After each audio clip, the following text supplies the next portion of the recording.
Think about this for a second. Most people you know today are not truly happy with their lives, their finances, their relationships, their direction.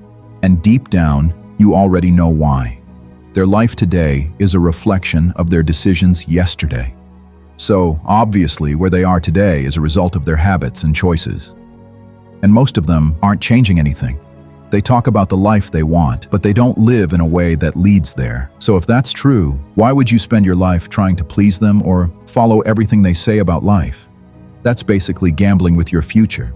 Most people will never change their lives, not because they can't, but because they keep listening to the wrong people. And the dangerous part is, it doesn't sound wrong. It sounds like advice. Relax, take it easy, you're doing too much. It sounds normal, but if you listen closely, it's not guidance, it's comfort.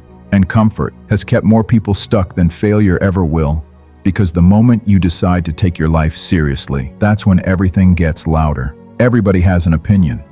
Everybody has something to say. And if you're not careful, you'll slowly start adjusting your life to fit their expectations, instead of building the life you actually want. But the truth is, it doesn't matter what you want out of life. If you want real success, there are standards you don't get to negotiate with. You either meet them or you stay where you are.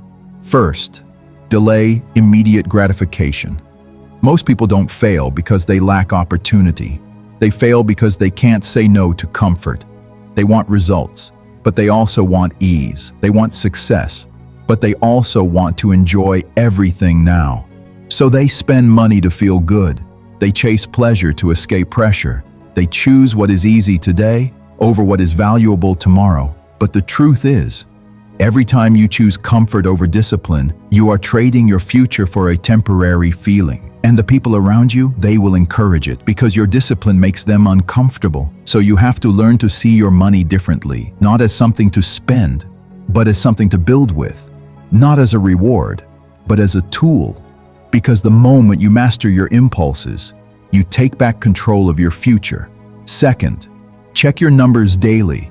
Most people are afraid to face their reality, so they avoid it. They don't check their bank account. They don't track their progress. They don't want to know where they truly stand, because as long as it's unknown, it feels less painful. But that's how people lose control of their lives, silently. You cannot improve what you refuse to look at.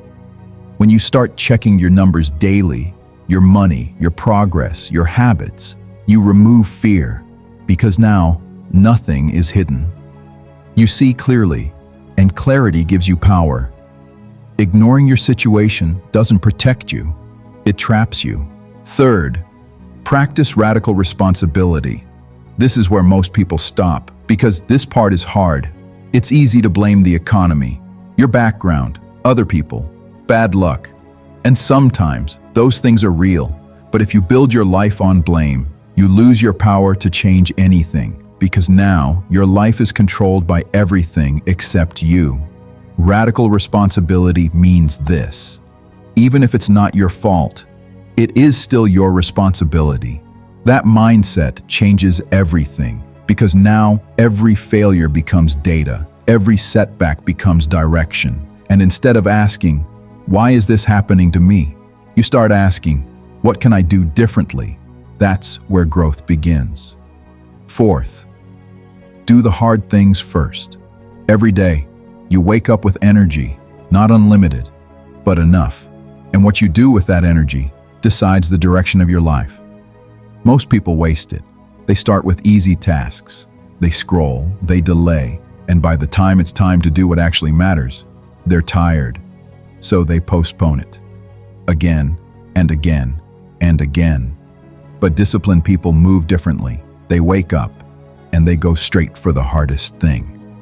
The thing they've been avoiding, the thing that actually moves their life forward. Because they understand something most people don't. Your life doesn't change by what is easy. It changes by what is necessary. Fifth, choose skills over status. We live in a world where people want to look successful more than they want to become successful, so they spend money to impress people. Clothes, gadgets, lifestyle, things that fade the moment the attention is gone. But real growth is quiet. It doesn't always look impressive. It looks like learning, practicing, failing, trying again. Skills don't just make you look valuable, they make you valuable. And unlike status, skills cannot be taken from you. So while others are trying to appear successful, you need to be building something real. Sixth, manufacture discomfort. This is where transformation really happens, because growth is not natural. Your body wants comfort, your mind wants familiarity, but everything you want in life exists outside of that space. So you have to put yourself there on purpose, in rooms where you feel behind, in situations where you feel unprepared, in environments that challenge you, not because it feels good, but because it forces you to expand. If you stay where you are comfortable, you will stay where you are. At some point, you have to make a decision. Do you want to live a life that feels good now, or a life that becomes great later? Because you cannot have both. And the people around you, most of them will choose comfort. They will encourage it, normalize it, defend it. That's why, sometimes, you have to ignore everybody. Not out of pride, not out of arrogance, but out of focus. Because the version of you you're becoming requires a level of discipline that most people will never understand. Don't forget to like and subscribe. See you in our next video.